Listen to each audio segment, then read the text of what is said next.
Je vous propose de parler maintenant de l'écriture scientifique d'un nombre positif. On dit qu'un nombre, pour l'instant pour pouvoir en parler on va l'appeler x, est en écriture scientifique lorsqu'il a été écrit sous la forme d'un produit. Le produit d'un nombre en écriture décimale, appelons-le a, par une puissance de 10, donc 10 exposant quelque chose. Alors pour pouvoir dire ce quelque chose, je vais dire 10 puissance n, avec une particularité sur le n, c'est que le 10 puissance n, c'est la plus grande puissance de 10, qui soit plus petite que x. C'est-à-dire que x est plus grand que 10 exposant n, à la limite égale à ce 10 puissance n, mais que x est inférieur à la puissance suivante de 10, et la puissance suivante de 10, c'est 10 exposant n plus 1. Donc si par exemple x est supérieur ou égal à 10 exposant 5, il sera inférieur à 10 exposant 6. Il sera compris entre 10 exposant 5 et 10 exposant 5 plus 1. Et comme 10 exposant n est un nombre positif, on peut diviser chacun des membres de cette inégalité par 10 exposant n, sans en modifier le sens. On obtient donc 10 exposant n sur 10 exposant n, inférieur ou égal à x divisé par 10 exposant n, strictement inférieur à 10 exposant n plus 1 divisé par 10 exposant n. Autrement dit, si ici on simplifie, puisqu'on a un nombre divisé par lui-même, 1, est inférieur ou égal à x divisé par 10 exposant n, qui est lui-même strictement inférieur à, si on simplifie ici, 10 exposant n plus 1 divisé par 10 exposant n, à 10. Voilà, mais le nombre qui est au centre de cet encadrement, c'est tout simplement a, puisque a, c'est bien égal à x divisé par 10 exposant n. Autrement dit, avec la contrainte qu'on avait écrite précédemment, on a cette nouvelle contrainte, a est supérieur ou égal à 1, strictement inférieur à 10. En général, on traduit ça par le fait que a, c'est un nombre qui, en écriture décimale, possède un unique chiffre avant la virgule. Alors après la virgule, il peut se passer n'importe quoi. Mais avant la virgule, il y a un unique chiffre, et ce chiffre, en plus, ne peut pas être égal à 0. Dans cette liste de nombres, ici écrits sous forme de produits, il y en a certains qui sont bien en écriture scientifique, d'autres qui ne le sont pas. Le premier n'est pas en écriture scientifique, parce que le fameux nombre décimal, qui est multiplié par une puissance de 10, ne devrait avoir qu'un seul chiffre avant la virgule, et ici, il en a deux. Je vous rappelle que la virgule, c'est quelque chose qui se trouve juste après le rang des unités, donc ici. Dans la deuxième écriture, le problème, c'est que notre nombre en écriture décimale est multiplié par une puissance de 100, donc ça, c'est pas bon non plus. Dans la troisième écriture, en revanche, on a bien un nombre supérieur ou égal à 1 et strictement inférieur à 10, multiplié par une puissance de 10. Donc ça colle avec nos critères. La quatrième écriture présente un souci. Avant la virgule, on a un 0. Donc on a un nombre qui est plus petit que 1, donc ça ne colle pas. Enfin, la dernière écriture, elle, est bien une écriture scientifique. On a ici une partie décimale avec un seul chiffre avant la virgule. La virgule est toujours ici, juste après le rang des unités, multiplié par une puissance de 10. Donc, en résumé, ceci n'est pas une écriture scientifique, ceci non plus, ça oui, ça c'en est pas une, et ça c'en est une. Pour écrire un nombre en notation ou en écriture scientifique, il faut donc trouver les puissances de 10 qui permettent de l'encadrer. Ici, 103,6 est compris entre 100, qui est 10 exposant 2, et 1000, qui est 10 exposant 3. On va donc pouvoir l'écrire un certain nombre de fois 10 exposant 2. Et ce certain nombre de fois est très facile à trouver, puisqu'il nous suffit de décaler la virgule après le premier chiffre non nul de notre écriture, donc 1,036, ou une unité et 36 millièmes, multiplié par 10 exposant 2. Voilà donc l'écriture scientifique de ce nombre.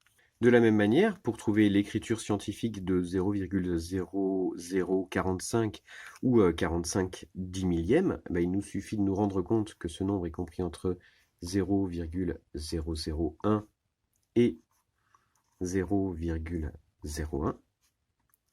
Donc entre 10 exposant moins 3 et 10 exposant moins 2, qui sont bien deux puissances de 10 consécutives. Donc ce nombre 0,0045, 45 10 millièmes, peut être écrit sous la forme un certain nombre de fois 10 exposant moins 3. Et pour trouver ce certain nombre de fois, comme précédemment, il nous suffit de déplacer la virgule après le premier chiffre différent de 0 de notre écriture. On a donc 4,5 multiplié par 10 exposant moins 3. Voilà, c'est l'écriture scientifique de 45/10 millième. Les écritures scientifiques sont très pratiques pour déterminer rapidement des ordres de grandeur de produits, de quotient ou même de puissance d'un nombre. Dans cet exemple, on peut commencer par réécrire chacun des deux facteurs de notre produit en écriture scientifique. 6 multiplié par 10 exposant 3 pour 6000. Et 2,5 multiplié par 10 exposant moins 2 pour 0,025. Je vous invite à faire une petite pause et à vérifier que ces écritures sont bien justes. Ensuite, pour multiplier nos deux nombres entre eux, il suffit de multiplier les parties décimales entre elles, 6 et 2,5, et les puissances de 10 entre elles. 10 exposant 3, multiplié par 10 exposant moins 2. 6 fois 2,5, ça fait 15. 10 exposant 3 multiplié par 10 exposant moins 2, ça fait 10 exposant 3 plus moins 2. On additionne les exposants. Or, 3 plus moins 2, ça fait 1. On a donc 15 multiplié par 10 exposant 1. Alors là, ce n'est pas encore une notation scientifique. Il faut modifier l'écriture du 15. Il faut réécrire 15 sous la forme 1,5 multiplié par 10 exposant 1. Le tout était multiplié par 10 exposant 1. Or, 10 exposant 1 fois 10 exposant 1, ça fait 10 exposant 2. Le résultat final pourrait donc être écrit 1,5 multiplié par 10 exposant 2. C'est qu'une notation. On peut aussi écrire ce nombre tout simplement 150, puisque c'est 150. De la même manière, pour calculer le quotient de 42 100 millièmes par 140 000, le plus simple, c'est certainement de passer par les écritures scientifiques.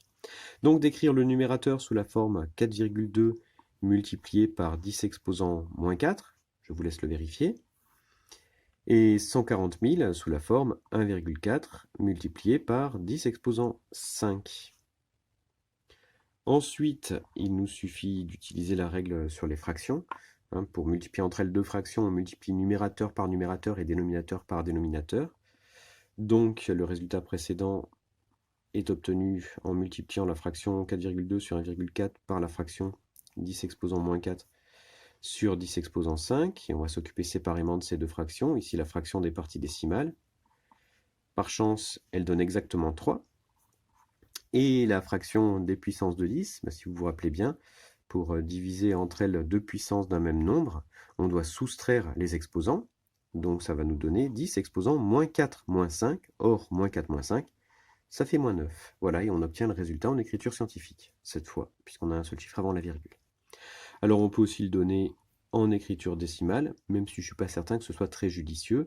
En écriture décimale, ça nous donne ceci.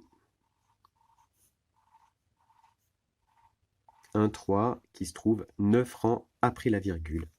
Voilà. Alors je me permets juste un petit rappel sur les puissances de 10. Rappelez-vous que 10 exposant 0, c'est égal à 1. Ensuite, en général, pour les puissances positives de 10, vous n'avez pas de souci. 10 exposant 1, c'est égal à 10. 10 exposant 2, c'est égal à 100, c'est-à-dire qu'on a 2 zéros. 10 exposant 3 est égal à 1000, donc 3 zéros, etc., etc. Et pour les exposants négatifs, 10 exposant moins 1 est égal à 0,1. 10 exposant moins 2 est égal à 0,01. 10 exposant moins 3 à 0,001, etc. Donc ici, le 1 se trouve un rang avant la virgule, le 1 se trouve 2 rangs avant la virgule, le 1 se trouve 3 rangs après la virgule, etc. Et donc, quand on veut écrire l'écriture scientifique d'un nombre, il faut regarder si ce nombre est plus grand ou plus petit que 1. S'il est plus grand que 1, son exposant sera positif, l'exposant de la puissance de 10 sera positif. En revanche, s'il est plus petit que 1, l'exposant de la puissance de 10 sera négatif. Après, vous savez compter le nombre de rangs de décalage par rapport à la virgule. Terminons avec une méthode qui permet d'obtenir rapidement les écritures scientifiques des nombres positifs. On compare le nombre à 1 pour déterminer le signe de l'exposant de 10. Ici, le nombre est plus grand que 1, donc l'exposant de 10 sera positif. On réécrit le nombre en plaçant une virgule après son premier chiffre non nul, 1,37 ici. Et on compte le nombre de rangs qui séparaient ce chiffre du rang des unités. Ici, 1, 2 et 3 rangs. Donc on a 10 exposant 3. Pour le deuxième nombre, ce nombre est plus petit que 1. L'exposant de 10 sera donc un exposant négatif. On réécrit le nombre en plaçant une virgule après le premier chiffre différent de 0. Et on compte le nombre de rangs qui séparaient ce chiffre du rang des unités. 1, 2 rangs. Donc 10 exposant moins 2. Pour le troisième, c'est plus grand que 1, donc l'exposant de 10 sera positif. Je réécris mon nombre en plaçant la virgule après le premier chiffre non nul. Ce chiffre était séparé d'un rang du rang des unités, donc c'est du 10 exposant 1. Pour le suivant, c'est un nombre qui est plus petit que 1, l'exposant de 10 sera donc négatif. Je le réécris en plaçant la virgule après le premier chiffre non nul. Ce chiffre est séparé de 1 rang du rang des unités, on a donc un exposant moins 1. Mon dernier nombre, je l'ai effacé, ça devait être 41. C'est un exposant qui va être négatif, puisque c'est un nombre qui est plus petit que 1. Je le réécris, 4,1, avec la virgule après, le premier chiffre non nul, et je compte. Ce chiffre est séparé de 1, 2, 3, 4 rangs du rang des unités. L'exposant sera donc 10 exposant moins 4. Et voilà. Enfin, pour obtenir l'écriture scientifique d'un nombre négatif, il suffit de travailler avec le nombre opposé, d'en obtenir l'écriture scientifique, et de reprendre l'opposé des deux. Voilà, en fait, le seul problème qui se pose sur les écritures scientifiques des nombres négatifs, c'est le problème des inégalités qu'on a écrites dans la première partie pour les définitions, qui se retrouvent être dans l'autre ordre.